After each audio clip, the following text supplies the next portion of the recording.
Assalamualaikum warahmatullahi wabarakatuh. Salam sejahtera bagi kita semua. Om Swastiastu, Namo Buddhaya, salam kebajikan, Rahayu. Halo teman-teman semuanya, perkenalkan aku Rizka Yani dan rekanku Anggi Diano Putra. Pada kesempatan kali ini kami akan mempresentasikan materi mengenai aspek keperilakuan pada pengumpulan dan pengendalian biaya. Nah, teman-teman, sebelum kita membahas materi kita pada pagi hari ini, saya ingin mengajak teman-teman membahas atau mengetahui satu contoh kasus yang berkaitan dengan materi kita pada pagi hari ini. Saya mengangkat satu contoh kasus yang dialami oleh PT Bromo Business Center atau BBC. PT Bromo Business Center ini merupakan perusahaan manufaktur yang berada di Jakarta. Nah, PT ini sendiri bergerak dalam menghasilkan beton bagi perumahan yang ada di wilayah sekitaran Jakarta. Nah, PT ini didirikan pada tahun 2003.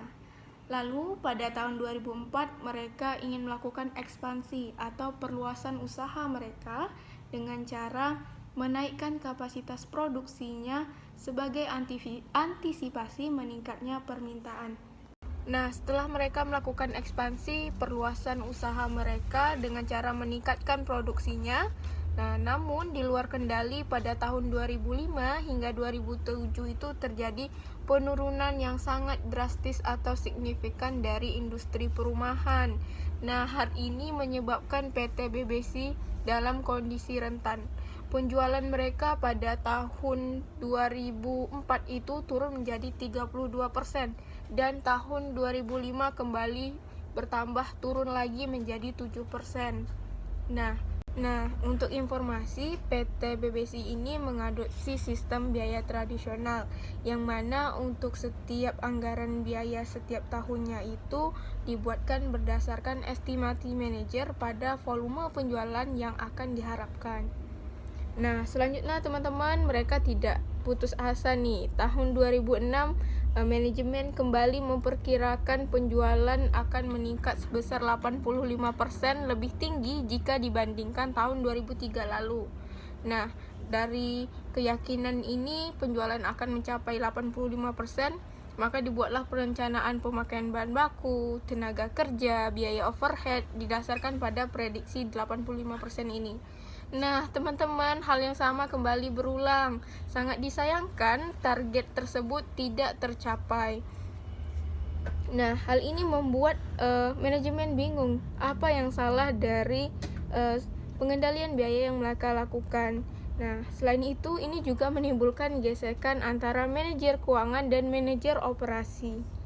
Nah, teman-teman, dari contoh sekilas contoh kasus biaya tadi, kita dapat gambaran kan bagaimana pentingnya dalam melakukan pengumpulan dan pengendalian biaya dalam bisnis. Nah, karena apa teman-teman? Manajemen dan biaya adalah dua hal yang tidak dapat kita pisahkan. Karena adanya manajemen biaya yang baik, maka akan mendorong kesuksesan perusahaan. Adanya manajemen yang baik, maka akan mendorong aspek keperilakuan yang baik pula bagi setiap karyawannya. Nah, teman-teman, untuk mengawali materi pada pagi hari ini, saya akan mengajak teman-teman sedikit mereview materi pelajaran semester 3 mengenai akuntansi biaya. Nah, biaya-biaya itu kan banyak golongan dan jenisnya. Kalau untuk perusahaan manufaktur sendiri, biaya itu dapat dikategorikan berdasarkan aktivitas fungsionalnya. Yang pertama ada biaya manufaktur. Apa itu biaya manufaktur, teman-teman? Biaya manufaktur itu biaya yang timbul akibat adanya aktivitas yang berhubungan dengan kegiatan produksi. Nah, teman-teman, apa aja sih yang menjadi elemen di dalam biaya manufaktur ini? Dia ada 3. Yang pertama, biaya bahan baku langsung. Yang kedua, tenaga kerja langsung. Dan yang ketiga, biaya overhead. Biaya overhead ini adalah biaya yang tidak termasuk dalam bahan baku langsung maupun tenaga kerja langsung. Nah, gimana sih Rizka contoh dalam kehidupan sehari-harinya? Contohnya seperti ini teman-teman. Misalnya di dalam perusahaan roti lah.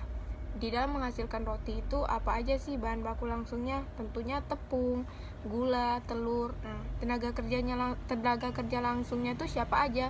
Tentu mereka yang melakukan atau mengadon produk bahan-bahan roti tersebut. Lalu untuk biaya overheadnya apa, Rizka? Biaya overheadnya itu contohnya adalah listrik yang digunakan pada saat menerangi kegiatan produksi. Selanjutnya, yang kedua ada biaya non-manufaktur. Teman-teman semuanya, biaya non-faktur ini sering juga disebut dengan biaya operasi. Ada apa aja sih di dalam biaya non-manufaktur ini? Ada dua elemennya. Yang pertama, biaya penjualan. Apa aja sih yang termasuk dalam biaya penjualan ini? Misalnya ada biaya promosi untuk penjualan, ada gaji atau komisi bagi karyawan penjualan. Nah, yang kedua ada biaya administrasi dan umum. Apa contohnya? Contohnya adalah pembayaran pajak perusahaan. Selanjutnya kita akan membahas biaya berdasarkan dengan pola perilaku biayanya. Yang pertama ada biaya tetap. Apa nih biaya tetap? Biaya tetap ini adalah biaya yang dikeluarkan yang tidak bergantung dengan kegiatan produksi suatu perusahaan. Nah, saya ilustrasikan contohnya seperti ini. Misalnya kita memproduksi roti tadi, misalnya biaya yang tetap itu apa sih? Gedung. Kenapa gedung? Karena gedung itu tidak akan berpengaruh banyak atau tidaknya produksi roti yang kita hasilkan, biaya gedung tetap sama untuk setiap bulannya. Nah, yang kedua ada biaya variabel. Biaya variabel ini kebalikan dari biaya tetap. Karena apa? Biaya variabel ini akan berbanding atau sebanding dengan produksi yang dilakukan oleh perusahaan. Contohnya apa? Bahan baku, tenaga kerja langsung. Kenapa? Karena semakin banyak produksi perusahaan, maka bahan baku dan tenaga kerja yang dibutuhkan cenderung lebih banyak. Yang ketiga ada biaya semi variabel. Teman-teman, biaya semi variabel ini adalah gabungan dari biaya tetap dan biaya variabel. Nah, apa sih contohnya, Rizka? Contohnya itu adalah gaji bagian penjualan dan komisi penjualan. Nah, kenapa gaji bagian penjualan ini termasuk di dalam biaya tetap? Karena artinya rutin atau tetap dibayarkan setiap bulannya. Nah, sedangkan komisi penjualan ini termasuk di dalam biaya variabel karena dia akan sebanding dengan penjualan yang dilakukan oleh karyawan.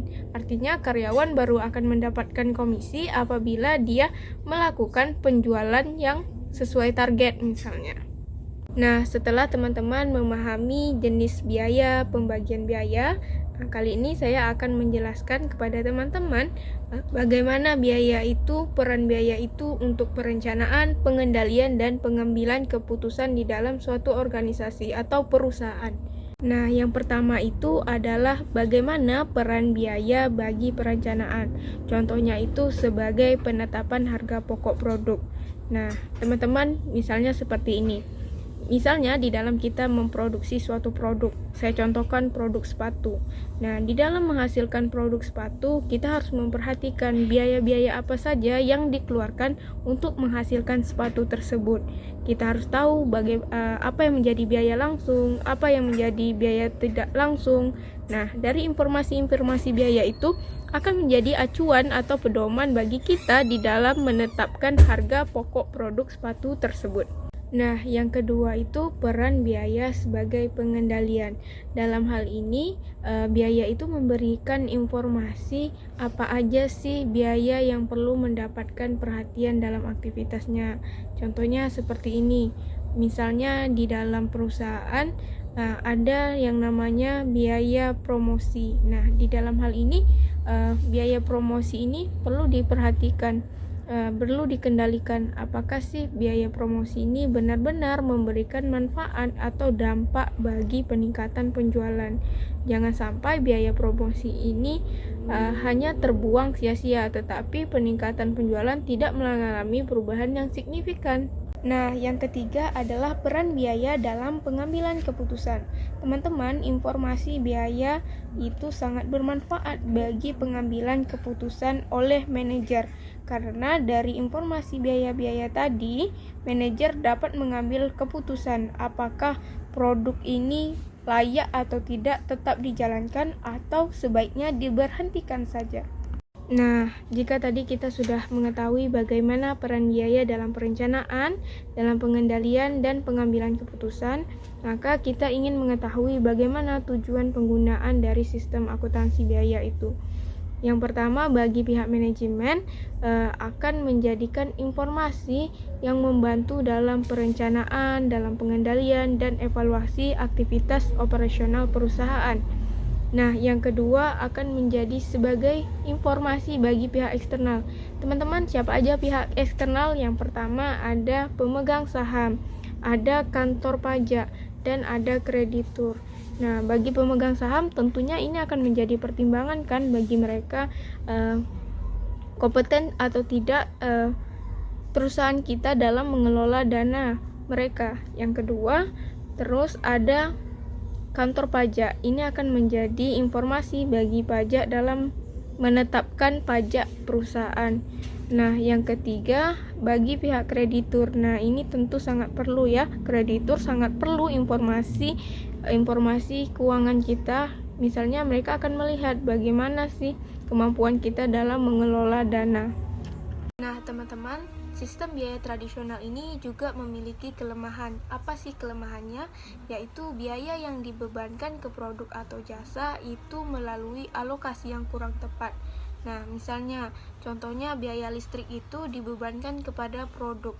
Nah, seharusnya itu tidak boleh dilakukan, karena apabila itu dilakukan, maka harga biaya untuk memproduksi produk akan cenderung lebih tinggi. Hal ini akan membuat kesalahan dalam penetapan harga pokok produk dong. Nah, selanjutnya biaya standar. Teman-teman, sesuai dengan namanya, di dalam biaya standar ini biasanya pencatatan produksi itu dilakukan sesuai dengan standar. Ada 3 indikator di dalam biaya standar itu. Yang pertama, biaya bahan baku langsung, tenaga kerja langsung, dan biaya overhead. Ketiga biaya ini biasanya ditetapkan berdasarkan standar, entah itu tarifnya, entah itu harganya. Teman-teman, setelah saya mengajak teman-teman memahami biaya, bagaimana pengumpulan biaya, bagaimana peran biaya, lalu bagaimana tujuan penggunaan sistem akuntansi biaya, hingga bagaimana biaya tradisional dan biaya standar. Nah, pada pembahasan selanjutnya kita sampailah pada titik puncaknya. Apa sih bagaimana sih biaya ini berdampak kepada aspek keperilakuan orang di dalamnya, dan itu akan dijelaskan oleh rekan saya Anggi Dianto Putra.